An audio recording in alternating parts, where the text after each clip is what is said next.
Good morning to all. How are you all? I hope everybody is doing fine.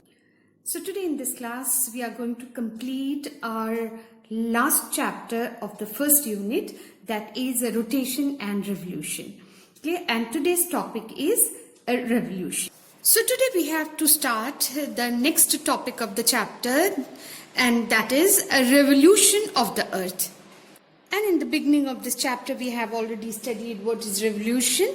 Earth revolving around the sun in an elliptical orbit.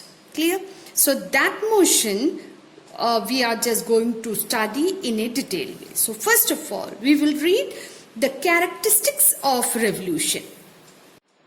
The earth moves around the sun in an elliptical orbit at an average speed of, clear, at an average speed of 1 lakh kilometer per hour, or we can say 29.8 kilometer per second.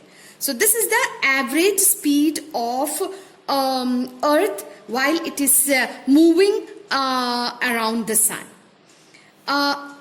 Next thing, the speed of earth is not same all the time. When earth is closer to the sun, at that time, due to the gravitational pull, makes the earth move faster. And when it moves away from sun, then the speed of the earth becomes slow. And thus the speed of revolution is not uniform all the time. The time taken by the earth to make one complete round of the sun is 365 days, 5 hours, 48 minutes and 45.51 seconds, which is taken as 365 days and 6 hours. And we know that the length of one solar year is 365. And remaining 6 hours used to be accumulated for the next 4 years. 6 hours plus 6 hours plus 6 hours plus 6 hours. So altogether it used to be 24 hours, which is equal to 1 day. And that 1 day used to be added in the month of February as 29th February. Or we can say when the February has 29 days, that year is known as leap year, having 366 days. So this is one of the important characteristics of revolution. Next characteristic is the Earth's axis is always inclined to its orbital plane at an angle of 66.5 degrees. And the motion of the earth is from west to east or in the same direction as the rotation that we have already studied. So the next topic which we have to discuss is effects of a revolution. There are 3 effects. The first one is seasonal changes. Second one is inclination of axis and season. And the third one is perihelion and aphelion position. Now we will discuss first, revolution causes different seasons, that is the changing weather condition due to the differences in the heating of the earth. Why is there differences in heating? That we have to check. As we know, the amount of heat that a place receives on earth totally depends on the angle at which the sun rays reaches. Clear? What does it mean? We have studied in the previous part of this chapter that the earth is tilted. Sometime northern hemisphere, sometimes southern hemisphere used to be in front of sun. So sometime Tropic of Cancer gets vertical sunlight, sometime the Tropical of Capricorn gets vertical sunlight. So here we are going to study what is the vertical sunlight and what is a slanting sunlight, how it affects the area. If the area is getting the direct sunlight or vertical sunlight, it used to be concentrated in a small area. It used to hit in a small area. Because it is covering small area, it used to be more hot, right? More intense heating used to develop there. Or we can say when a place receives vertical sunlight, the place gets more heat. Okay, and this is because the amount of heat in the direct vertical rays is concentrated on a small area.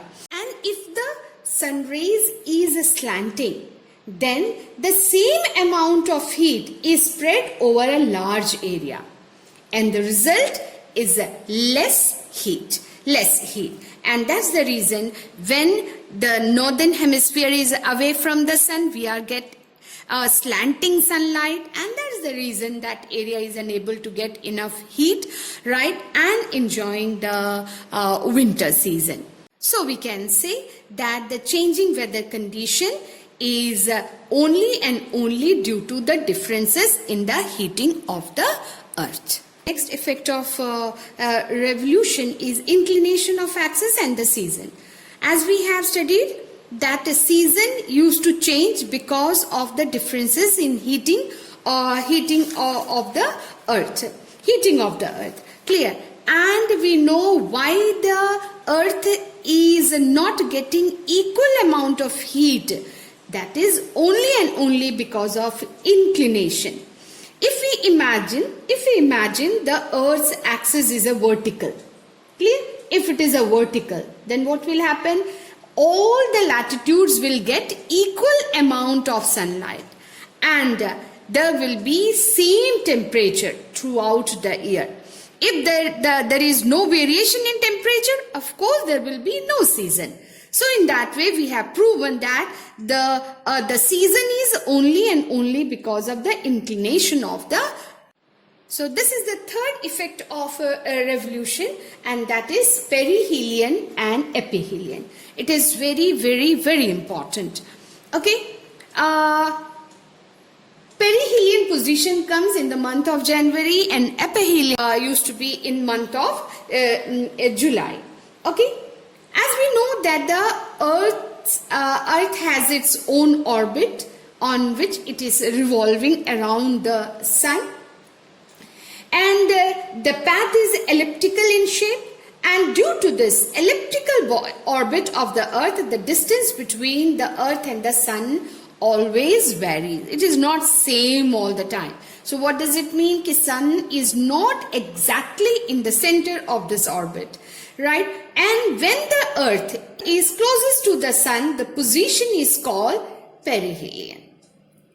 Question used to come, what is perihelion? And your answer will be, when the Earth is closest to the sun, and this position is called as perihelion. When the Earth is furthest from the sun, it is called ephelion, which used to be in month of July, and closest used to be in month of January.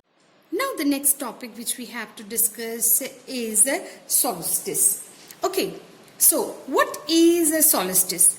Solstice refers to the time when the sun reaches its highest or the lowest point in the sky at noon.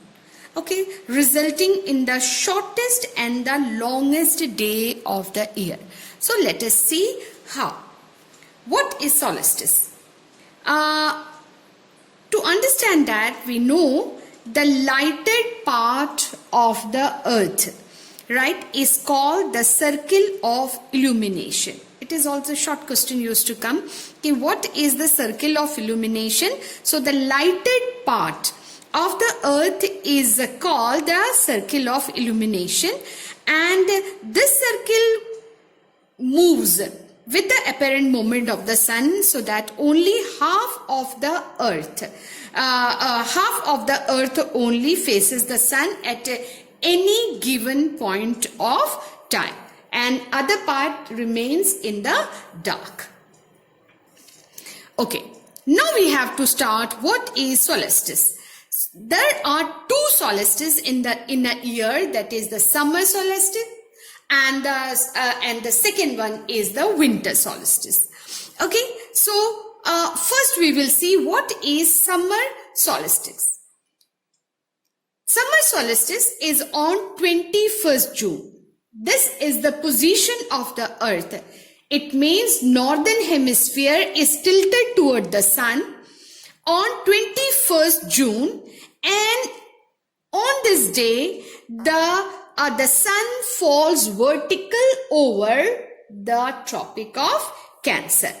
On this day the sun is overhead at the Tropic of Cancer, and this day used to be known as summer solstice in the northern hemisphere. Clear? Northern hemisphere, and this day used to be the longest day in the northern hemisphere. But if you talk about the southern hemisphere is tilted away from the sun, so here they enjoy winter, and on 21st June the southern hemisphere enjoy the shortest day. Winter solstice used to be on 22nd December. Date you have to learn, 22nd December. On this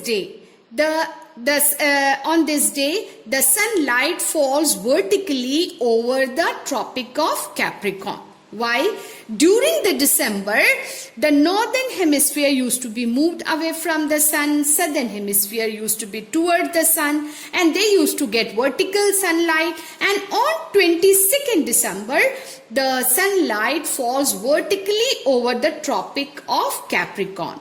So, this day, the southern hemisphere used to have the longest day, but the same day northern hemisphere used to have the shortest day. So it is called winter solstice here, and in southern hemisphere it is called summer solstice because they have a summer here, and we used to have a winter. So 22nd December it is called winter solstice in the northern hemisphere, and in the southern hemisphere it is called summer solstice. Next important topic is equinoxes. Clear? Now, what is equinoxes? Equinoxes refers to the time when the sun crosses the plane of the Earth's equator and making night and day of equal length. In this situation, the sun is at 90-degree angle at the equator. Clear? At the equator. So, at the equinox, the days and the nights are of equal length throughout the world. Why? Because you will be able to see here all the latitudes are getting equal amount of sunlight. And that's the reason the size of the day and night are equal on all the latitudes. So this is the day, that is the 21st of March, when the size of the day and nights are equal throughout the world. Clear? And this time period is called as a spring equinox in northern hemisphere, but in the southern hemisphere just opposite, it is called as a autumn equinox in the southern hemisphere on 21st March. So 21st March is spring equinox in the northern hemisphere and autumn equinox in the southern hemisphere. So 21st March is also marks the beginning of the spring in the northern hemisphere. Right, so in the northern hemisphere on 21st March there will be the beginning of the spring season and the autumn for the southern hemisphere. Next is the autumn equinox, which used to be on 23rd September. So this is the position, 23rd September. It is the autumn equinox in the northern hemisphere.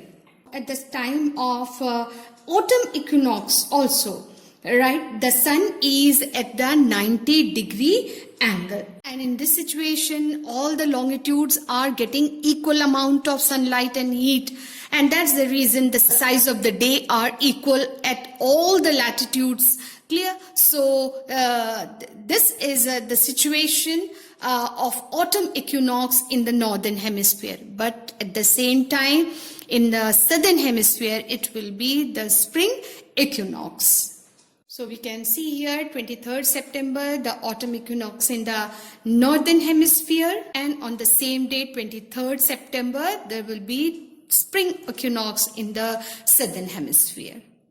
So here we complete our chapter, the rotation and revolution. So just recap what we have studied today. Today we started the class with the topic revolution of the earth. Clear? First we have studied the definition of revolution. After that, the characteristics. In that we have studied the speed, the average speed of the earth, which is around 1 lakh kilometer per hour. Second characteristics, we have studied that the speed of the revolution is not uniform, it's not the same. After that, we have studied about the leap year, and then we have started the effect of revolution. In that we have studied there are 3 effects of revolution, that is seasonal change, inclination of axis and seasonal changes, and after that perihelion and aphelion. Perihelion we have studied about. The perihelion used to be on 3rd January when the earth is nearest to the sun.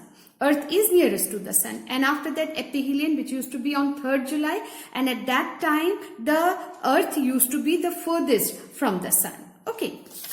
After that we started the solstices and equinox.